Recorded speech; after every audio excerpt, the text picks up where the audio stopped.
शिमगा होळी अशा एक सण आहे की त्यावेळी मला असं वाटतं पालखी ही आपल्या घराजवळ येते आणि आपल्याला जर तुम्ही पाहिलं तर एक प्रकारे कोकणातला सांता क्लॉजच आपण म्हणू शकतो. गावकरी म्हणे अण्णा भाऊ तर देव गावाला वाचवलं.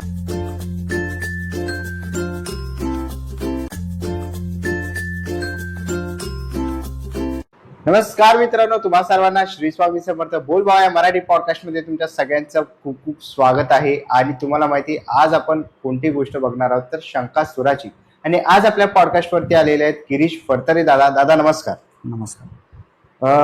तर तुम्ही बघू शकता की ह्याच्या अगोदरही गिरीश दादा खूप वेळा आपल्या पॉडकास्ट वरती आलेले आहेत. आणि दादा आज तू शंकासुराबद्दल काय सांगणार आहे? हां, तर शंकासुराबद्दल सांगण्याच्या अगोदर आहे ना, शंकासूर ऑफकोर्स तू कोकणातला आहे. हो. आणि त्यामुळे कोकणाच्या खूप जवळच आहे शंकासूर. तर नुकतीच एक वेब सिरीज आली होती झी 5 वर देवखेळ, आणि त्यामध्ये शंकासुराबद्दल एक त्याच्याच ह्याच्या विषयावर ती वेब सिरीज बनवलेली आहे. वेब सिरीजमध्ये असं म्हणतात की, पण मी जेव्हा पाहिली ती वेब सिरीज शंकासुराची, तर मला कुठेही असं नाही वाटलं की आपल्या संस्कृतीचा किंवा शंकासुरावर काहीतरी डाग लावण्याचा प्रयत्न करतात आहे. त्या वेब सिरीजमध्ये असं दाखवलंय की शंकासुराच्या वेशात काही स्वार्थी घाणेरडी लोक तर असतातच, तर ते मर्डर्स करत असतो, सगळ्यांना मारत असतो. आणि त्या प्लॉटला घेऊन ती वेब सिरीज आहे. नक्की बघा तुम्ही ती वेब सिरीज. आणि आपण आता वळूया आपल्या आजच्या शंकासुराच्या एपिसोडवर. तर शंकासुराबद्दल सांगण्याच्या अगोदर कोकणावर एक फार छान अशी मकरंद सावंतवाडीतले त्यांनी एक कविता आहे. आजच्या त्या कवितेने आपण सुरुवात करूया. नक्की नक्की. की माझ्या कोकणात काळोख टिकत नाही, माझ्या कोकणात काळोख टिकत नाही, भूता खेतांना मुंजा प्रेतांना कुशीत घेऊन झोपणारं माझं कोकण. माझ्या कोकणात काळोख टिकत नाही, भूता खेतांना मुंजा प्रेतांना कुशीत घेऊन झोपणारं कोकण. भोळ्या सांबासारखं सत्तेची चटक नाही, उपभोगाची भूक नाही. सत्तेची चटक नाही, उपभोगाची भूक नाही. मिठाच्या पाण्यात भात भिजवून तृप्तीने ढेकर देत कोकण. म्हणालं तर पंच इंद्रियांना सुखाने गुदमरून टाकणारं सगळं आहे, पण सगळं हवं ही हावही नाही. सगळं हवं ही हाव ही नाही. उशाला सह्याद्री आणि पायथ्याला समुद्र, अंगभर सौंदर्याची लेणी आहे. माझ्या कोकणात काळोख टिकत नाही, भूता खेतांना मुंजा प्रेतांना कुशीत घेऊन झोपणारं माझं कोकण आहे. सौंदर्याला शाप असतो म्हणतात असं, वादळ सोसून पुन्हा मोडलेली कौलारू घरं त्या कण्यासोबत उभी आहे. कितीही मार पडले याचा हिशोब लावून पुन्हा नवीन पहाटेला नवीन रंग द्यायला उभी आहे. परशुरामाची भूमी, ही परशुरामाची भूमी, कारण माझ्या या कोकणात काळोख टिकत नाही. तर खूप सुंदर अशी लिहिलेली कविता आहे. आणि खरंच आहे की या कोकणात काळोख टिकत नाही, कारण इथे शंकासूर आहे. मुळात शंकासुराबद्दल सांगताना सुरुवात आपण करताना शंकासूर हा एक असा असुर होता जो समुद्रात राहायचा. हा विष्णू अवताराची ही गोष्ट आहे की शंकासूर कसा निर्माण झाला ही गोष्ट पण ते सांगणं महत्वाचं आहे आपल्या गोष्टीकडे वळण्याच्या अगोदर, की मुळात शंकासूर म्हणजे काय हे पण माहिती पडलं पाहिजे लोकांना. तर ही विष्णूच्या अवतारातली गोष्ट आहे की समुद्रातला एक असा असुर होता ज्याला शक्ती वगैरे प्राप्त होती ब्रह्मांकडून, आणि ब्रह्माकडून त्याला एक वरदान होता ब्रह्मदेवाकडून की तो जर त्या शंकात जाऊन लपला तर कुठलीही शक्ती त्याला हे नाही त्रास देऊ नाही शकत. त्या शंकासुरामध्ये तो सुरक्षित आहे. आणि मग जेव्हा त्याला ते वरदान वगैरे प्राप्त झालं त्यावेळी त्याला कळालं की देवांकडे वेद आहेत आणि त्या वेदातलं ज्ञान खूप असम्य आहे, मोजता येणार नाही इतकं खूप छान आहे. आणि ते ज्ञान हे देव फक्त स्वतःपुरतं ठेवतात, ते मर्यादित. ते ज्ञान राक्षसांना तळागाळातल्या लोकांपर्यंत गेलं पाहिजे, आणि म्हणून तो ब्रह्मदेवाकडून ते 4 वेद चोरतो आणि समुद्रात पळून त्या शंकात लपतो. आणि मग विष्णुदेव हा मत्स्य अवतारात रूप घेतो, मत्स्य अवताराचं, आणि मग समुद्रात जातो, त्या शंकासुरासोबत भीषण युद्ध करतो. आणि युद्धात ते शंख तुटतं, शंकासूर मारला जातो आणि ते वेद परत प्राप्त होतात विष्णुदेवाला. पण तो विष्णुदेवाचा भक्त असतो, असीम असतो. विष्णुदेवाला सांगतो की मी माझा हेतू वाईट नव्हता, की त्या काळातल्या लोकांपर्यंत हे ज्ञान गेलं पाहिजे. तर विष्णुदेव त्याला वरदान म्हणतात की हो, तू म्हणतोय तुझा हेतू खूप चांगला आहे, म्हणून मी तुला वरदान देतो. तुझा मार्ग चुकीचा होतो, तर मी तुला वरदान देतो की हे ज्ञान लोकांपर्यंत पण जाईल आणि होळीच्या दिवशी शिमग्यात सगळ्यात पहिला मान तुझा असेल. आणि म्हणून कोकणात जर आपण पाहिलास तर शंकासुराचा हा पहिला मान असतो. आणि नमन जे म्हणतो आपण ते कोकणात केलं जातं, खेळलं जातं. त्या खेळात पण सगळ्यात गणरायाच्या अगोदर कोकणात शंकासुराला मान दिला जातो. तर असा शंकासुराला जर तुम्ही पाहिला तर एक प्रकारे कोकणातला सांता क्लॉजच आपण म्हणू शकतो. शंकासूर म्हणजे त्याच्या डोक्यावर एक त्रिकोणी कलरची ती टोपी, त्याला गोंडे लागलेले असतील, काळा कुट्ट मुखवटा, त्याला व्हाईट दाढी मिशी सफेद रंगाची आणि कमरेला घुंगरा बांधलेली, काळा गणवेश तो त्याचा, आणि हातात रशीची, ते काय बोलू शकतो आपण याला, रशीला रोप, तो रशीचा रोप असतो. आणि तो घेऊन शंकासूर हा होळी शिमग्यात सगळीकडे धावत असतो. कोकणाची संस्कृती जर आपण सगळ्यांनी पाहिली, खूप छान आहे, खूप सुंदर आहे. पारंपरिक खेळ, आपल्या पद्धती, जसं कांतारामध्ये कांतारा चित्रपट आपण सगळ्यांनी पाहिला असेल, तर वराह अवताराबद्दल सांगितलंय. वराह अवतार ही विष्णुदेवाची रूप आणि तो कशा प्रकारे गावाचं रक्षण करतो. मला असं वाटतं की आपल्या संस्कृतीमध्ये, आपल्या महाराष्ट्रामध्ये पण अशा अनेक गोष्टी आहेत की ज्या लोकांपर्यंत आल्या पाहिजे, लोकांनी त्या ऐकल्या पाहिजे. खूप मजेदार आहेत आणि खूप रंजक आहे आणि रहस्यमय पण तितक्याच आहे. कोकण म्हटलं तर भूताकोतांच्या अनेक रंजक अशा कथा आहेत. पण शंकासूर हा मला खूप फॅसिनेटिंग वाटला, खूप आवडला, की ज्या प्रकारे त्याची एक जर्नी येते आणि त्याच्यानंतर त्याची जी स्टोरी आहे जर तुम्ही बघाल ती समुद्रासारखी आहे, समुद्राच्या लाटेप्रमाणेच आहे. हेतू खूप छान होता, पण वेब सिरीजमध्ये थोडंसं त्याला निगेटिव्ह पात्र दाखवलं, पण निगेटिव्ह नाही आहे. आपल्या कथेमध्ये आपण तेच सांगणार आहोत, आपल्या पॉडकास्टमध्ये पण आपण तेच सांगणार आहोत की शंकासूर हा मुळात लोकनायक आहे. जर तुम्ही कोकणात गेलात, शंकासुराबद्दल विचारपूस केली, तर तुम्हाला कळून येईल गावाचा रक्षक आहे खऱ्या अर्थाने शंकासूर. तिथल्या वाईट शक्तींपासून तो गावकऱ्यांना, गावाला वाचवत असतो, प्रवृत्त करत असतो त्या गोष्टी. आणि ते जे रशीचे फटके असतात, शंकासूर हा शिमग्यात जेव्हा नाचतो ढोलक्यांच्या तालावर, आणि मग सगळे त्याची छेड काढतात आणि तो ते रशीने फटके देतो, हे खरं तर आशीर्वाद येतो त्याचा, की तुमच्यातली निगेटिव्हिटी निघून जावी. होळी आपण जाळतो, होळी दहन करतो, त्यावेळी आपण असं म्हणतो ना की आपल्यातला सगळा अहंकार हा जळून जावा. तर मला असं वाटतं की शंकासूर पण हा जेव्हा ते वेताचे फटके देत असेल त्या रशीचे, तेव्हा असं मला वाटतं ते निगेटिव्हिटी सगळी निघून जावी म्हणून तो देत असेल. आणि खूप छान मस्त तो खेळ असतो, मी स्वतः अनुभवलाय. तर तुम्ही एकदा नक्की शिमग्याला कोकणात जा आणि एकदा तो खेळ नक्की तुम्ही सगळ्यांनी नक्की पाहावा. तर हे होतं थोडक्यात शंकासुराबद्दल, की शंकासूर हा कसा असतो. तर आपण आता आपल्या गोष्टीकडे वळूया. प्रथमेश, ही गोष्ट कोकणातल्या एका तळागाळातल्या गावातली आहे, जास्त काही वस्ती नव्हती, पण शंकासूर हा शिमग्याला तिथेही नाचवला जातो. मला कोकणाबद्दल एक खूप छान अशी गोष्ट वाटते, आणि होळीमधल्या शिमग्यामध्ये तू ते पाहिलेच असेल की देव हा देवघरात जातो. पण शिमगा होळी अशा एक सण आहे की त्यावेळी मला असं वाटतं पालखी ही आपल्या घराजवळ येते आणि आपण खूप थाटामाटात तिचं स्वागत वगैरे करतो. आणि मला खूप छान वाटतं त्याबद्दल की शंकासूर नावाचा एक असा असुर आहे ज्याला देवापेक्षा अगोदर जास्त मान दिला जातो त्या दिवशी. आणि त्याच देवाची ती गोष्ट आहे. आणि या गोष्टीमध्ये दोन पात्र आहेत. सगळ्यात पहिलं प्रमुख पात्र म्हणजे गणेश नावाचा, गण्या म्हणायचे त्याला गावी. तो गण्या हा शंकासुराचं वेश करून होळीमध्ये खेळायचा, नमनमध्ये पण जायचा. आणि सगळ्या तो शंकासुराचं पात्र हे खूप वर्षांपासून तो करतोय गावात, आणि त्याचे वडील पण करायचे. सो पूर्वीपासून चालत आलेलं आहे. आणि त्याला ते खूप आवडायचं पण, की मी हे पात्र करतोय. तो नेमका मुंबईला जरी कामाला असला तरी सुट्टी घेऊन जायचा गावी आणि पात्र निभवायचं. तर त्याला खूप वेळ होता त्याबद्दल, ते मुखवटा वगैरे, ते डोळे, ती जीभ लाल करणं आणि ते मस्ती करणं होळीच्या दिवशी. तर असा स्वतःमध्येच रमलेला गणेश, ह्याची एक गोष्ट आहे. आणि ह्याचं गोष्टीचं दुसरं पात्र आहे ते वैद्यबुवा, अण्णाभाऊ म्हणून त्यांना हाक मारायचे.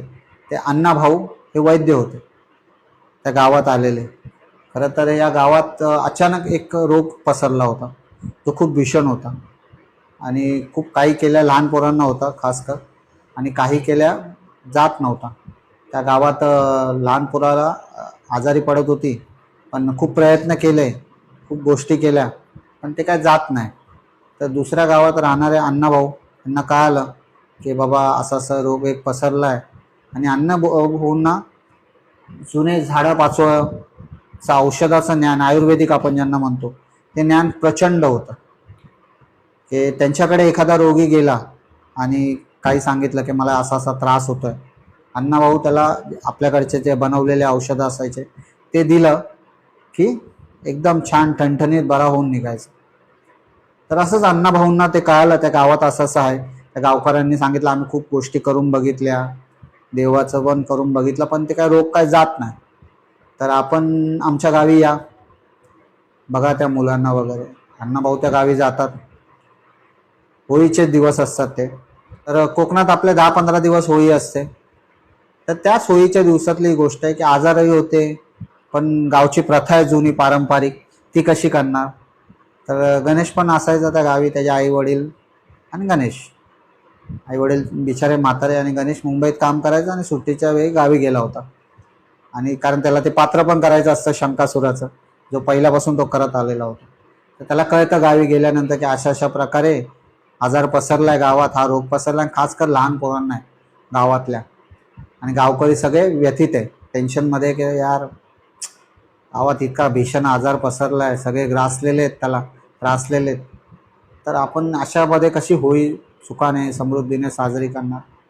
तर गणेश म्हणाला की काय गावकऱ्यांनी काय विचार केलाय बाबा, ज्येष्ठ मंडळी ना, अण्णाभाऊ म्हणून दुसऱ्या गावातले आहेत, चांगले वैद्य बुवा आहेत, त्यांना आयुर्वेदिकचं खूप ज्ञान आहे, बघ ते येतील गावाक आणि गावाक बरा करतील. मध्ये मध्ये भाषा वापरतो मी मालवणी, पण त्याने फील येईल थोडंसं. तर गावात येतील आणि गावात बरा करतील. तर म्हटले ठीक आहे. आणि मग दुसऱ्या दिवशी अण्णाभाऊ येतात गावात, गावच्या लहान पोरांना बघतात वगैरे, की असा असा रोग आहे, थोडं त्या रोगाची माहिती घेतात. कुठलाही वैद्य पहिलं तर काही करण्याच्या अगोदर माहिती आहे, माहिती घेते, पार्श्वभूमी असते. अण्णाभाऊ बघतात वगैरे, अण्णाभाऊंना ते कळून येतं. आणि अण्णाभाऊ मग दुसऱ्या दिवशी म्हणतात की मला 2-3 दिवसाचा वेळ द्या, मी जंगलात जाऊन ते सगळे औषधं वगैरे बघतो, झाडं वगैरे पालेपाचोळे जमा करून औषध बनवण्याचा प्रयत्न करतो. म्हटलं ठीक आहे. पण अण्णाभाऊंना विचारतात की होळी साजरी करायची का. बोले हां करा ना, होळी काय, होळी जे पारंपरिक चालू आलं ते करा. होळीला सुरुवात होते, पालखी नेहमीप्रमाणे पूजून वगैरे. गणे असतो, गणे आपला नेहमीप्रमाणे मजेत असतो, मूडमध्ये असतो की चला ठीक आहे, आता औषध येणारच आहे, भेटणारच आहे, लवकरच गाव बरा होणार आहे. सो तो पण खुश असतो आपल्या ह्याच्यात दुनके. ते म्हणतात ना, सगळं काही व्यवस्थित चाललेलं असताना नेमकं काहीतरी विपरीत घडणार असतं, हेच माणूस लक्षात ठेवायला विसरतो. आणि तसंच काहीसं त्या गावासोबत झालं. सगळ्यांना वाटलं की गावात अण्णाभाऊ आता औषधं घेऊन येतील, होईल, मग ते गाव खुश होतं. आणि अण्णाभाऊंनी केलं पण तसं, की 2 दिवसानंतर अण्णाभाऊ औषध घेऊन आले. मस्तपैकी त्या गावात सगळ्या पोरांना औषधं द्यायला सुरुवात केली. कारण ते काय लगेच बरा होणारा नव्हता तो रोग, त्याला 2 दिवस जाणार होते.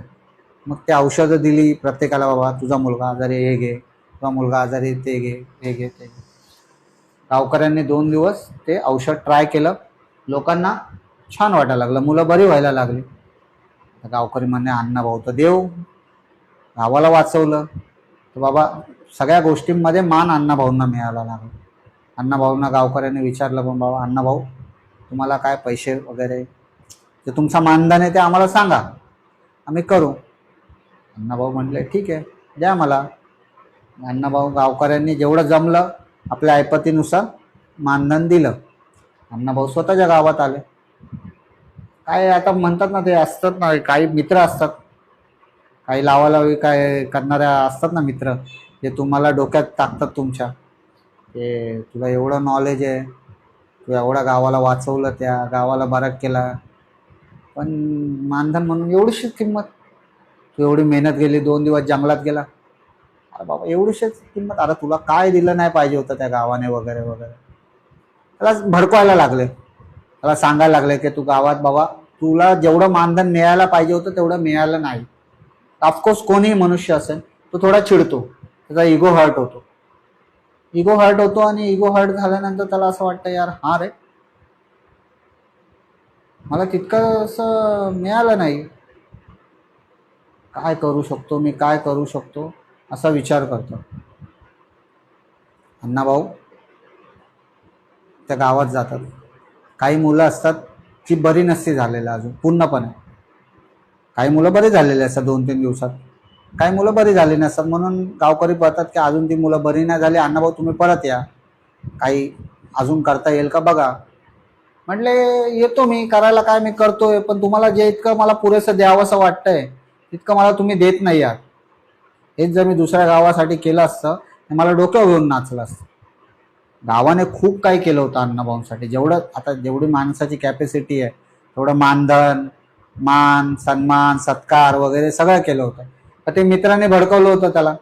पैशाची लालच वाढली की नाही जेवढं दिलंय तेवढं नाही पुरेसं आहे, अजून पाहिजे. अण्णाभाऊला कुठेतरी ते कळालं की बाई माझ्याकडे अशी ताकद आहे की, कारण ते त्या जवळपास असे डॉक्टर्स होते, त्यांनी सगळ्यांनी करून बघितलं होतं, तो रोग काय बरा होत नव्हता.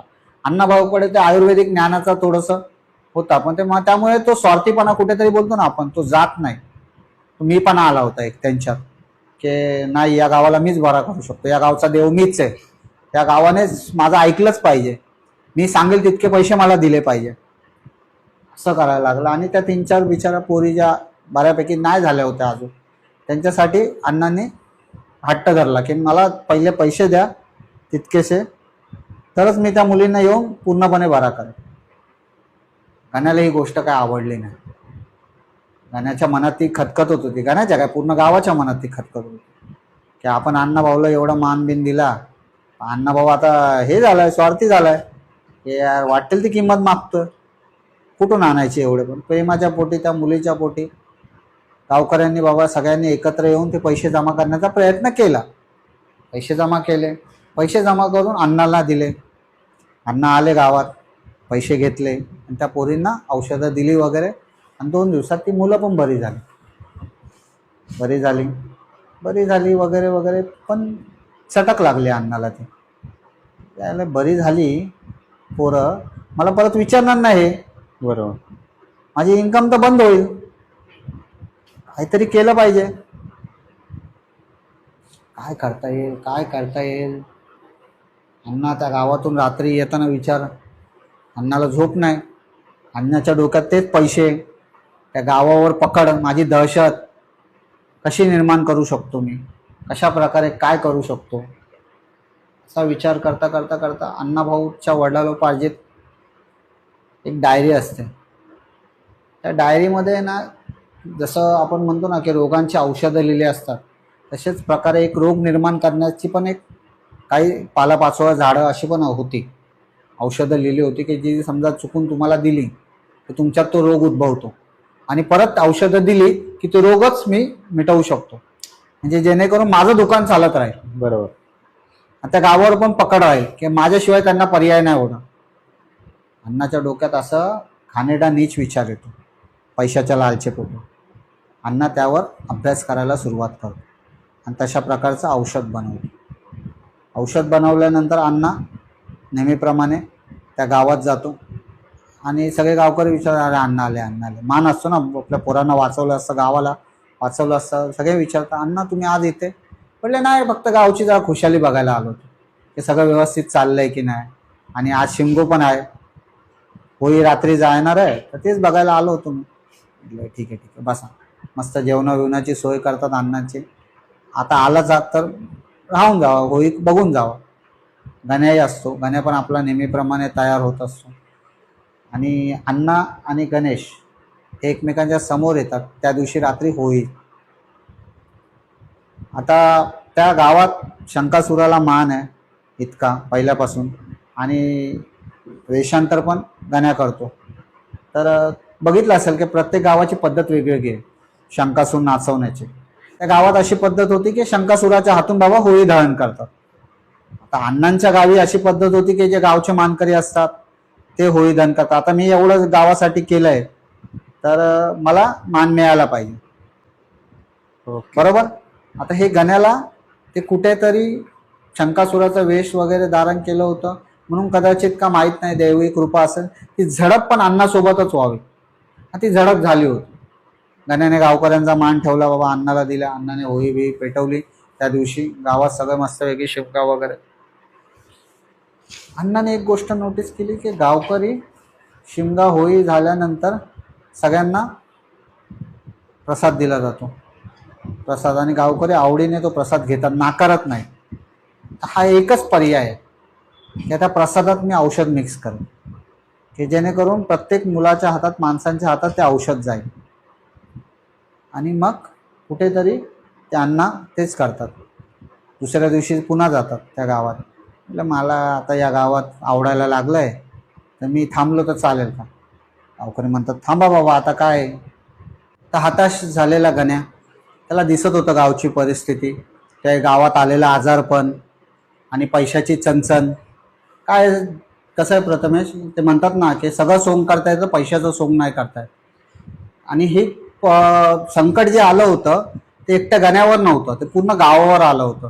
त्याच्यासमोर ते सगळ्या गोष्टी घडत होत्या आणि त्याच विवंचनेत तो होता. दिवसभर तेच विवंचना त्याच्या डोक्यात मनात फिरत होती. आणि रात्री तो झोपला होता. मुखवटा ज्याच्यावर प्रेम होतं, दरवर्षी तो शंकासुराचा तो मुखवटा असतो ना, काळा काळा कुट्ट, तो मुखवटा बाजूला घेऊन झोपला आपला बिचारा. आणि त्यालाही कधी त्याने विचार केला नव्हता, पण स्वप्नात त्याच्या साक्षात शंकासूर आला. मागे होळी पेटते आणि त्या होळीच्या आगीच्या लपेट्यामध्ये समोर शंकासूर उभा आहे. ते काळ्या कपड्यात घुंगरू, ती लांब सफेद दाढी, ती लाल जीभ, त्रिकोण गोंडे, हातात ती रशी. आणि त्या गणेशला सांगतोय, हे गणेश बाळा, गाव वेटीस धरतोय तो माणूस, गावाला लुबाडतोय, काहीतरी कर. नुसतं शंकासुराचं वेश घेऊन काही होत नाही. शंकासूर हा मुळात ओळखला जातो गावाला वाचवण्यासाठी. गावाचं रक्षण करताय शंकासूर. तुला जर त्याचं सत्य उघडायचं असेल तर तुला त्याच्या गावात जावं लागेल. त्याच्या गावात जा, तिकडे विचारपूस कर, त्याच्या गावात जा, त्याच्या गावात जा. आणि पहाट होते, तो खडखडून जागा होतो गणेश. आणि ते स्वप्न जे असतं ना, ते स्वप्न त्याला इशारा देत होतं, त्याच्या गावात जा, त्याच्या गावात जा. आणि तो दिवस आला होता, होळीचा शेवटचा दिवस. गणेश त्या दिवशी काही न बघता पटकन स्वतः आवरतो सगळ्या गोष्टी आणि अण्णाभाऊंच्या गावी जातो. अण्णाभाऊच्या गावी जातो. अण्णाभाऊचे जे मित्र असतात ना, हे भडकवणारे, त्यांना पकडतो. अण्णाभाऊला माहीत नसतं. अण्णाभाऊ आपल्या मस्तीमध्ये की आता भाई गावच आपल्या हातात आलंय, पैसे काय लुबाडून घेऊ हळूहळू करत. त्याच्या मित्रांना गण्या पकडतो. त्यांना बोलतो की भाई काय खरं आहे ते तुम्ही मला सांगा. हा आमच्या गावी आला, याने आजार बरा केला, परत आमची लोक आजारी पडायला लागली, याने पैशाची डिमांड केली, हा पैसे मागतोय, आमचे गाववाले ह्याला पैसे द्यायला लागलेत, सगळ्या गोष्टींमध्ये मान द्यायला लागले, नक्की काय खरं आहे. त्याचे मित्र सांगतात की मागच्या वेळी जेव्हा तो तुमच्या गावात आजार पडला होता, तुम्ही त्याला बोलवलं होतं, त्याने बाबा तो आजार बरा केला, त्याला आयुर्वेदिक ज्ञान खूप आहे. तर आम्ही त्याला सांगितलं होतं की बाई तुला जे मानधन भेटतं ते कमी प्रमाणात भेटतं. कदाचित त्याला ती लालचीपणा त्याला आला असेल आणि म्हणून त्याने काहीतरी गोष्टी केल्या असतील. काय गोष्टी केल्या असतील. मग ते जातात अण्णाभाऊंच्या घरी.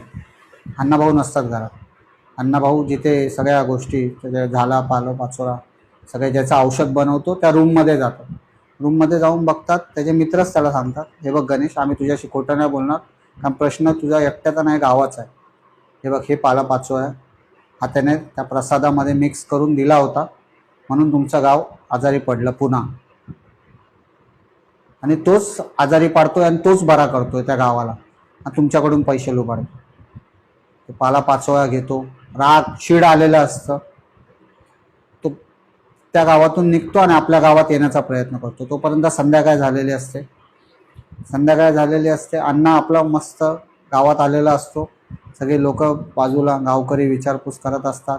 असं त्याचा अगदी सत्कार असतो, म्हणजे एकदम विचारपूस, त्याच्या खान सगळं ठेवलं असतं की जसा तो मोठा राजा बोलतो ना, एक राजा टाईप, देवा टाईप, तसं त्याचं सगळं पाहुणचार चालू असतो त्या गावात. आणि आता होळी पेटवणार, समोर होळी. गण्या रागाच्या भरात निघालेला असतो. गण्या जसा गावात पोचतो तसं म्हणतात, गावची काही पोरं असतात ती म्हणतात, कुठं गेलेला गणेश, अख्खं गाव शोधतंय तुला, आता होळी पेटवायची वेळ आली, एक काम कर, तू पहिला आवर. नाही, तो बोलतो मला काहीतरी तुम्हाला सांगायचं, मी काहीतरी घेऊन आलोय. त्याला तर सबूत भेटला असतो ना, त्याच्या हातात साक्ष आली असते, ती त्याच्या मित्रांनी सांगितलेलं असतं, त्याला सत्य हातात आलेलं असतं. त्याला ते चिड आले असते अण्णाभाऊचा हे करायचं असतं, त्याला पर्दाफाश करायचा असतो. तर त्या पर्दाफाश करण्याच्या नादात तो उत्सुकतेत असतो, तो की मला करावंच लागेल. आणि स्वप्नात शंकासुराने पण साक्षात्कार दिलेला असतो. तर त्या सगळ्या याच्यामध्ये तो बोलतो की नाही, मला जाऊ दे, पहिलं अण्णाला भेटू दे. अण्णाला भेटचे, अण्णा बसलाय तिकडे, होळी जवळच आहे, एक काम कर, तू कपडे घाल. गण्या म्हणतो ठीक आहे, 5 मिनिटाचा तर वेळ लागेल.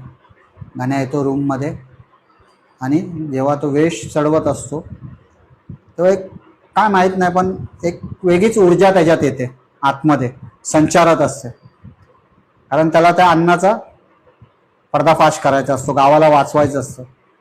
जेव्हा तुम्ही एखादी चांगली गोष्ट करता ना, तेव्हा तुम्हाला माहिती आहे ना, ते निसर्ग पण तुम्हाला साथ देत असतो, आणि एक वेगळीच ऊर्जा असते तुमच्यामध्ये. एक ती मला असं वाटतं ती परमेश्वराकडूनच आलेली असते. आणि जसा तो मुखवटा गण्या बघतो, त्या मुखवट्यावरून हात फिरवतो, त्या मुखवट्यावर एक चमक येते, आणि तो मुखवटा उचलतो, आणि जसा तो मुखवटा घालतो तसा मागून एक जोरात प्रकाश येतो, पांढरा प्रकाश. म्हणजे काय, गण्याच्या आतमध्ये शंकासूर, दैवी शक्ती येते. गण्याच्या आतमध्ये शंकासूर जागा झाला. राग असतो त्याला, त्या अण्णाला गावकऱ्यांसमोर उघडं पाडायचं असतं, त्याचा लालचीपणा बाहेर काढायचा असतो. मी कुठेतरी वाचलंय, रत्नाकर मतकरींची फार एक छान असं कोट आहे की आपुलकीचा मुखवटा असतो ना, तो घालून जवळचा गद्दार मित्रापेक्षा विरोध करणारा परखडे शत्रू परा, त्याला संधी साधूपणा म्हणतात. आणि हाच संधी साधूपणा अण्णा करत होते. आपुलकीचा मुखवटा घालून लोकांना बरा करणारा, मी डॉक्टर आहे, मी वैद्य आहे, मी तुमच्या गावासाठी आलोय, चांगल्या गोष्टीसाठी आलोय, पण मनातल्या मनात काय चालू आहे, त्या गावाला कसं लुबाडू, पैसे कसे हाणू यांच्याकडून. तर त्या सगळ्या गोष्टी होत्या. आणि शंकासूर जेव्हा गण्या ते मुखवटा घालतो, त्याच्यात एक वेगळी दैवी शक्ती येते, आणि ते हातात वेताची रस्सी घेऊन त्या दिशेने जातो. आणि होळी असते. ऑब्विसली गावकऱ्यांसाठी आता मान तर जखमावर अण्णांना द्यावं लागेल, औषधं पण त्यांच्याकडेच आहे, गावाला वाचवणार पण तेच आहेत. अजून बऱ्यापैकी खूप जण बरी नसतात झालेली. तर अण्णा जशी होळी पेटवणार तसा मागून गण्या येतो, त्याच्या फेकाडात एक लात घालतो, आणि अण्णा पडतो खाली. राग असतो ना, चीड असते ती, फेकाडात लात मारतो, अण्णा पडतो खाली. गावकऱ्यांना बोलतो इथं या, होळी पेटते ना, चुकून तो पडतो, होळी पेटवायलाच जात असतो अण्णा, आणि होळी पेटते, आणि मागून येऊन शंकासूर लात मारतो. शंकासूर म्हणजे गण्या वेशात असतो, लात घालतो, अण्णा खाली पडतात. आणि अण्णा गावकऱ्यांना बोलवतो, सगळ्यांना जवळ या, जवळ या, मी तुम्हाला ह्याचं सत्य सांगतो की हा किती लालची माणूस आहे, आपल्या गावाला लुटायला आला होता. हा काय देवदेव नाहीये, हा वैद्य नाहीये. वैद्य कशाला म्हणतात, जो गावाला वाचवतो त्याला वैद्य म्हणतात. अरे हा नीच आहे, नीच माणूस आहे हा. हे बघा खरं जे अन्नाच्या घरातून घेऊन आलं असतं ना झाडापाला, हा पालापाचोळा हे औषध त्याने आपल्या प्रसादात मिक्स केलं आणि गावाला वाटायला, आणि त्या प्रसाद तुम्ही सगळ्यांनी खाल्ल्यामुळे आपण आजारी पडत आहोत. आणि त्याच आजारावर पण औषध हाच देणार आहे आणि आपल्याकडून पैसे लुबाडत होता. या औषधाची एवढी किंमत आहे, मला माहित नाही, तेवढे पैसे घेऊन या. तुम्ही या नीच माणसाला मान देताय, ह्याला तर सोडणार नाही आता. आणि त्या वेताच्या रश्शीने अण्णाला फटके द्यायला लागला, फाट फाट फाट. अण्णाला पण फटके पडतात. अण्णा घाबरला, आता माझं सत्य सगळं भांडच पडलं ना उघडं. आणि अण्णा पण फटके खातो, जाऊ दे मला माफ करा, जाऊ दे मला शंकासूर, जाऊ दे मी परत चुकलो. त्याला ते आता त्याचं सगळं बाहेर पडलं, बावसळला ना तो एकदम अण्णा, त्याला तो शंकासूरच वाटायला लागला. आणि त्या शंकासुराला बघूनच तो घाबरायला लागला, कारण मागे होळी जळते आगीचे ते सगळे, शंकासूर समोर साक्षात. आणि दैवी शक्ती त्यात आली होती गणेशमुळे, की जणू असं वाटत होतं की साक्षात शंकासूरच आहे. ते रशीचे जो फटके देत होता ना गण्या, त्याला फाट फाट शंकासूर फाट फाट जोरात जोरात मारत होता. तो सगळा राग काढत होता, गावाला लुबाडत होता ना तो. तू जर असता, मी जर असतो, तेच केलं असतं आपण. बरोबर. आणि तो ते फटके देताना अण्णाला सांगत होता, अण्णा कबूल कर, सांग गावाला. आणि अण्णा गुडघ्यावर बसतो आणि सगळ्या गावकऱ्यांची माफी मागतो. हो, मी पैशापोटी लालचेपोटी हे औषध तुमच्या प्रसादात मिक्स केलं, आजारी पण तुम्हाला मीच पाडलं. आणि नंतर मला माहिती होतं की तुम्ही माझ्याकडे परत याल, तेव्हा मी पैशाची डिमांड करेल तुमच्याकडे आणि तुमच्याकडून जास्त पैसे उकाळून तुम्हाला औषध देणार होतो. माझी चूक झाली, मला माफ कर शंकासुरा, मला माफ कर. शंकासूर म्हणतो, फार छान वाक्य आहे ते, की गावकऱ्यांना पण सांगतो की अशा नीच माणसांच्या नादी लागू नका. हे आपल्या गावाला लुटायला येतात, पण परमेश्वराची कृपा, देवाची कृपा, शंकासुराची कृपा आहे. या गावापासून त्यानेच मला आपल्याला वाचवलंय. त्याने माझ्या स्वप्नात साक्षात्कार दिला की सत्य काय ते उलगड, सत्य काय ते लोकांसमोर घेऊन ये. म्हणून मी याच्या गावी गेलो, याच्या मित्रांना पकडलं, तेव्हा त्यांनी मला सांगितलं, याच्या घरात गेलो, तेव्हा मला हे सबूत मिळालं माझ्या हातात. तर अशांच्या नादी तुम्ही लागू नका. जे काय होतं ते दैवी इच्छेनेच होतं. आणि या होळी निमित्त फक्त मी एवढंच शेवटला फक्त सांगतो, शंकासूर बोलतो, की मी एवढंच फक्त सांगू इच्छितो की जाळून टाका हा मीपणा, साध्य काही होणार नाही. जाळून टाका हा मीपणा, साध्य काही होणार नाही. शेवटी सगळे एकदा जळणारच आहे, राखेशिवाय काही उरणार नाही. अरे वा. तर अशी होती ही गोष्ट शंकासुराची. आय होप तुमच्या प्रेक्षकांना आवडेल. आणि होळी निमित्त माझ्याकडून आणि प्रथमेशकडून तुम्हा सर्वांना मनपूर्वक शुभेच्छा. आणि खूप सुंदर असा हा आपला शंकासुराचा पॉडकास्ट झाला. खूप सुंदर अशी स्टोरी आपण ऐकली, गिरीश दादाने सांगितली. आणि तुमच्याही मनामध्ये काही स्टोरी असेल, तुम्हालाही काही अनुभव आले असतील आणि तुम्हाला आपल्या पॉडकास्टवर येऊन सांगायचं असेल, तर नक्कीच तुम्ही व्हिडिओच्या खाली डिस्क्रिप्शन बॉक्समध्ये आपला इन्स्टा आयडी आहे बोलबावा, किंवा गुगल फॉर्म आहे, तो फिलअप करून तुम्ही तो फॉर्म भरा. आणि लवकरच आपण पुन्हा एकदा आपल्या पॉडकास्टवर तुमची गोष्ट घेऊन पूर्ण आपण सगळ्यांना सांगू, पूर्ण जगाला सांगू. तर ही गोष्ट तुम्हाला कशी वाटली मला कमेंट बॉक्समध्ये नक्कीच सांगा. आणि गिरीश दादा, तू पॉडकास्टवर आल्याबद्दल तुझे खूप खूप आभार, धन्यवाद. नाही, फक्त एवढं शेवटला जातोय की ही कथा, ही जी स्टोरी आहे ती फिक्शन स्टोरी आहे. तर कोणी असं काही गृहीत धरू नका, कारण मलाही कोणाकोणाकडून तरी येतात गोष्टी. बरं, आपल्या पॉडकास्टवर ज्या गोष्टी येतात त्या कोणातरी आलेल्या असतात, एका काना वाटून दुसऱ्या कानावर, काना वाटून आपल्या कानावर. सो असं पर्सनली काही घेऊन कमेंट वगैरे, जास्तीत जास्त लाईक करा. कथा म्हणून ही कथा ऐका, बरोबर है ना. आपल्या संस्कृतीला जोपासा, वाढवा. आणि खूप सुंदर आपला महाराष्ट्र, आपलं कोकण आहे. तर जास्तीत जास्त चांगल्या रहस्यमय गोष्टी, भयानक गोष्टी आणि मनोरंजक गोष्टी तुमच्या समोर घेऊन येत राहू आम्ही. धन्यवाद. धन्यवाद.